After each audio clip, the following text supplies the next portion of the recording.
Mengapa pengikut Kristus harus berpakaian berbeza? Tahukah Anda, berdasarkan statistik dalam 20 negara di seluruh dunia, rata-rata setiap orang memiliki 148 pakaian. Jika itu terdengar banyak, coba dengarkan ini. Pada akhir tahun lepas, rata-rata orang Amerika menghabiskan sekitar USD 634 setiap bulan untuk pakaian dan kasut.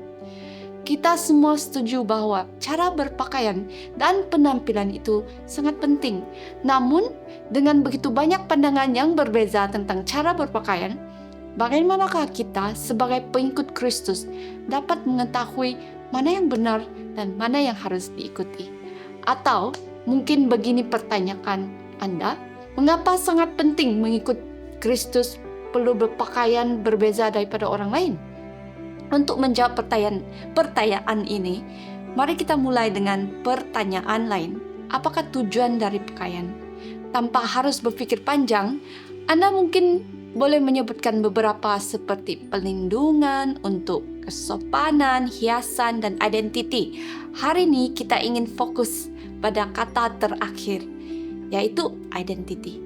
Sejak zaman dahulu hingga sekarang, pakaian telah digunakan untuk menyampaikan identiti seseorang, baik itu budaya, etnik, atau sosial.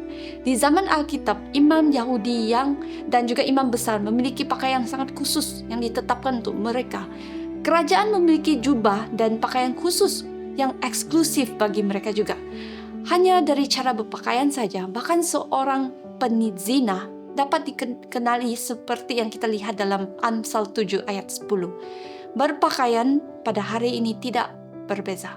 Kita boleh membezakan juru terbang dari seorang tentara berdasarkan seragam mereka, dan status sosial seseorang mungkin dinilai hanya dari rupa pakaian yang mereka pakai atau beg tangan yang mereka bawa. Pakaian masih digunakan hari ini untuk satu bentuk identity. Dengan pemikiran ini, mari kita tanya kembali kepada diri kita sendiri. Apakah identiti kita sebagai pengikut Kristus? Dan mengapa hal ini memerlukan perbezaan dalam berpakaian? Dalam Alkitab, pengikut Kristus sering diberikan gelar yang berbeza, seperti terang dunia di Matius 5 ayat 14, duta besar bagi Kristus di 2 Korintus 5 ayat 20, imamat yang rajani, suku yang terpilih di 1 Petrus 2 ayat 9, dan banyak lagi, dengan kehormatan yang tinggi yang diberikan kepada kita. Bagaimanakah seharusnya cara kita berpakaian? Pernahkah Anda melihat Raja Inggris atau Presiden Amerika keluar dengan memakai selai pendek dan selipar? Tentu tidak. Mereka berpakaian dengan martabat, smart, karena mereka tahu siapa mereka. Bagaimana lagi sebagai perwakilan Kristus yang mewakili nama, karakter, dan kerajaannya kepada dunia ini? Bukankah seharusnya kita berpakaian sesuai dengan jabatan dan gelaran tinggi kita?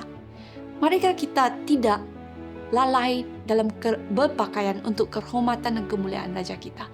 Tetapi mari kita berpakaian dengan cara yang membuat kasih-Nya dikenal setiap waktu dan di setiap tempat. Apakah Anda bersedia untuk membuat komitmen itu hari ini?